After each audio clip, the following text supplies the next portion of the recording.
પાટણની અંદર જે જમીન ખરીદી છે તેની ઉપરથી રથનું પ્રસ્થાન કરી અને પ્રથમ સભા નાયતા ગામે કરવાની છે.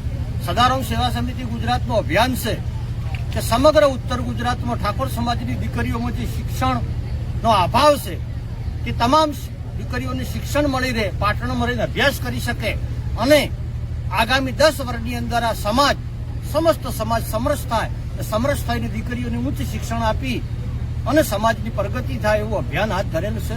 અમારો રથ પ્રથમ આજે 22 તારીખથી શરૂ થઈ અને 29 તારીખ સુધી પહેલો તબક્કો, પછી તબક્કાવાર આખું ઉત્તર ગુજરાત અમે ફરવાના છે. ઉત્તર ગુજરાતના 5 જિલ્લા સાબરકાંઠા, અરવલ્લી, મહેસાણા, બનાસકાંઠા અને પાટણ 5 જિલ્લાની અંદર અમારી સદારામ સેવા સમિતિનું એક જ અભિયાન છે. તમારી દીકરીને ઓછામાં ઓછું ગ્રેજ્યુએશન સુધી ભણાવો અને તમારા ના ભણાવી શકો તો સદારામ સેવા સમિતિનો સંપર્ક સાધો.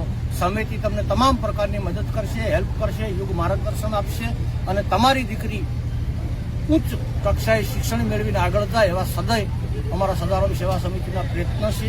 અને ઠાકોર સમાજને ની અંદર દીકરીઓમાં શિક્ષણનું પ્રમાણ ખૂબ જ ઓછું છે.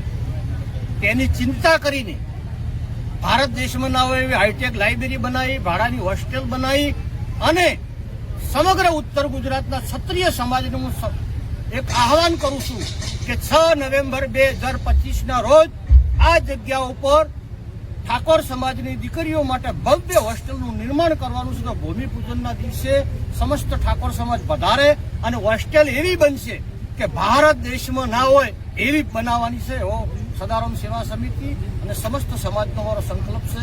સૌને 6 નવેમ્બરે વધારવા માટે મારું હાર્દિક આમંત્રણ છે અને રથ ગામે ગામ ફરવાનો છે. રથ તમારા ગામમાં આવે તો ઉમળકાભેર સ્વાગત કરજો, માતાજી જે અપાવે દાન આપજો અને સમાજમાં જાગૃતિનો સંદેશો ફેલાય એ અભિયાન સાથે આ રથની શરૂઆત કરી છે. સૌને જય સદારામ, જય વાળા.